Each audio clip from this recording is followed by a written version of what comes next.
basically like the chicken soup for the soul for Trump is getting him in a arena where there's 60,000 people chanting his name and cheering for him.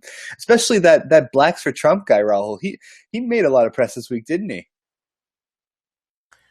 Yes, he did. I think we'll dive into that a little further later on. But yeah, these are just like I think just hilariously staged events. These rallies where it's meant to just reinforce what Trump believes in himself, so that he can distract himself from people being upset or the actual real challenges that face the country.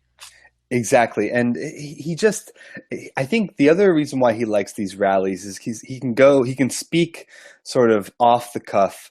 There was even a couple moments from this week's Arizona rally speech that were noteworthy. One of them being where he proposed that, my staff told me not to do this, but, he sort of hinted that he might pardon, Sheriff Joe Arpaio, who we'll talk about later on.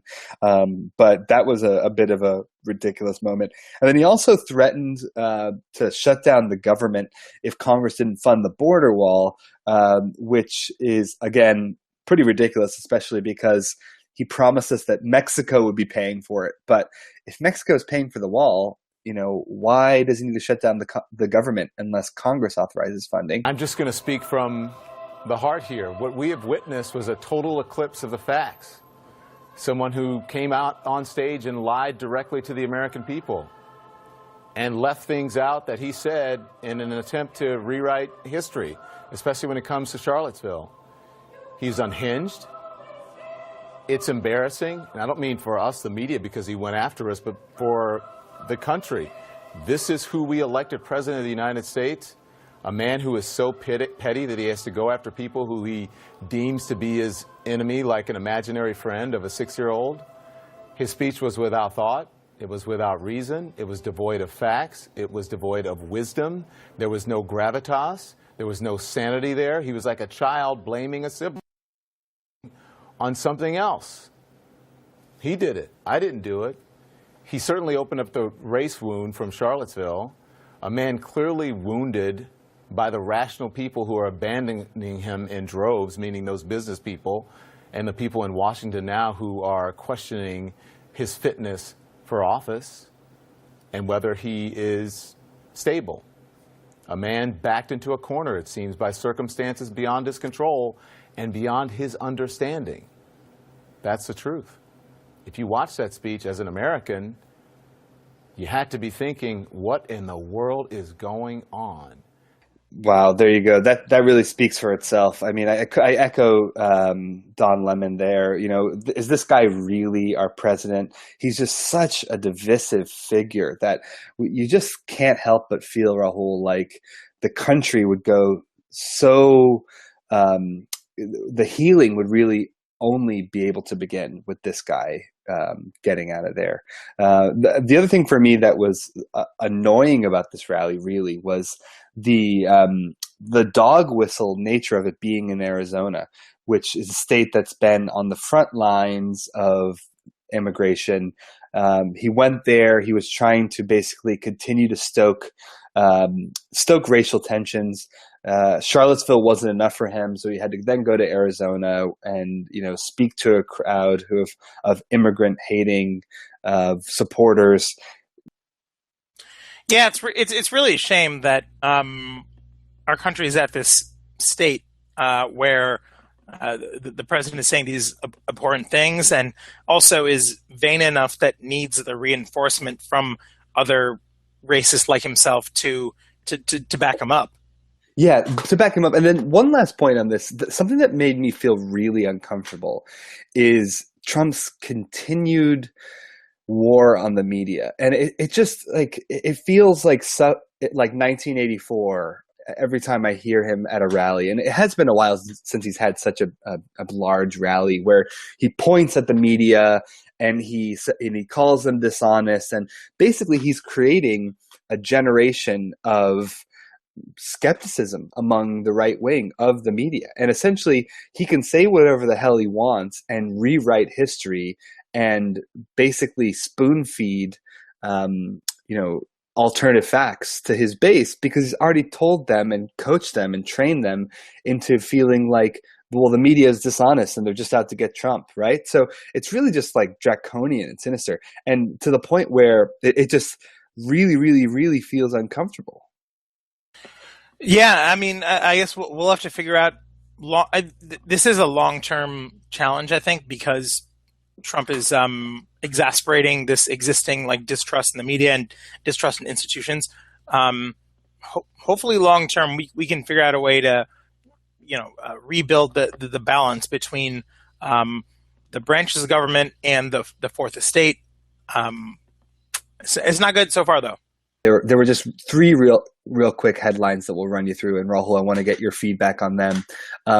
One of them being that this is a story CNN broke, and we covered it on Democratic Memes, but congressional investigators unearthed emails revealing an effort by Trump's deputy White House chief of staff, Rick Dearborn, to set up a 2016 meeting between Trump and Putin. Okay.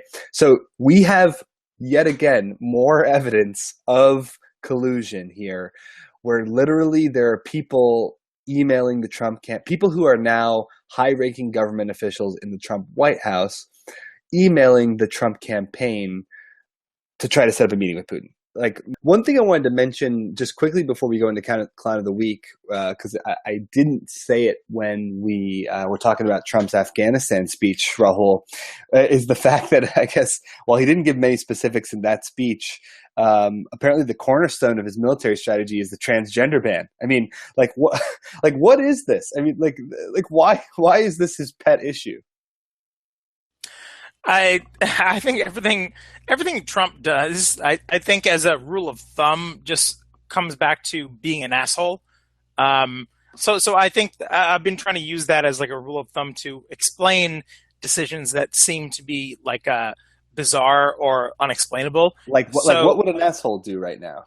What would an asshole do right now? Like the transgenders in the anyone who's in the military, like, we should be saluting them right now. Who cares what the fuck their race, gender, sexuality, etc. is? Like, they're fighting the war that the neocons started in the early 2000s, and we should be honoring them no matter what. Tammy Duckworth, the senator from Illinois, she's an amputee of her legs and one of her arms, I think. And she said, while I was bleeding to death on a Black Hawk helicopter, it did not matter to me who was the person that was saving me, who was the person that was, helping save my life. So it makes no sense to discriminate against anyone in the military. I like your philosophy of what would an asshole do, right? It's like those WWA HD bracelets that we got to get printed, because like an asshole, Trump is full of shit and also, often bleached, although he gets the spray tan, which isn't exactly bleach, but anyway. Enough about assholes. But let's move on to our Clown of the Week, who usually is. It's safe to say that an asshole has won pretty much. Assholes are 18-0. They're like the Mayweather of Clown of the Week. Rahul, this week I'm going to nominate Sheriff Joe Arpaio, right? The racist Arizona sheriff who Trump pardoned this week. This man was convicted by actually a Bush appointee, and basically held in contempt of court. And the thing that's troubling about me this week is that with the Arpaio story in particular, he didn't even appeal, okay? Like, usually pardons are reserved for people who have tried every legal recourse. They have nowhere else to go, and then the president will pardon them. And Obama did a lot of pardoning at the end of his, like every other president did. But Obama was doing things like pardoning nonviolent drug offenders, right? Trump's coming out there. It's rare, I think, to have a pardon, this early in a term, for one. And two, like, in the week after Charlottesville, where you really stepped in it and stoked a lot of racial fears, you're really going to go out there and pardon a blatant racist who essentially was just locking people up for looking Latino? including citizens. It's just, I mean, Joe Arpaio is such a clown. He doesn't know what he's doing. Like he thinks that he's making America safer by locking up Latinos, when at the same time the economy of Arizona would probably collapse if it weren't for Latino immigration. So Joe Arpaio is my clown. Yeah, it's totally disgusting what Joe Arpaio has done in especially the last like 10 years or so. As you said, racially profiling Latinos, but there's a laundry list. There's a great tweet storm from the Phoenix, from one of the publications from Phoenix about all the things Arpaio has done that they've reported on. And it ranges from not only just racially profiling Latinos, but Arpaio was proud of the fact that he developed like a jail system that he likened to a concentration camp. And among other things, other anecdotes, a woman was in labor that he had detained, like a Latina woman, and she was forced to give labor while in shackles in a jail cell, like not shipped to a hospital or anything. Oh my gosh. This guy's disgusting, and I mean, he won the week in a way that like he was about to go to jail for only 6 months, I believe, was the term. Yeah. But Trump like honored this guy's legacy by saying, "It's all good. You know, you were just doing your job, basically," and it was disgusting.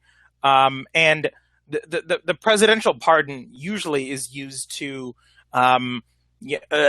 reprieve people that are convicted of crimes or felonies that they express remorse about it afterwards as well. So like even like a Chelsea Manning or anyone that's been pardoned in the past, they usually say like, "I'm sorry for what I did. Thank you to the president." Joe Arpaio didn't serve a day in jail and was gleeful about the entire experience. And even though he's free now, like he's a total fucking clown. He's a total fucking clown.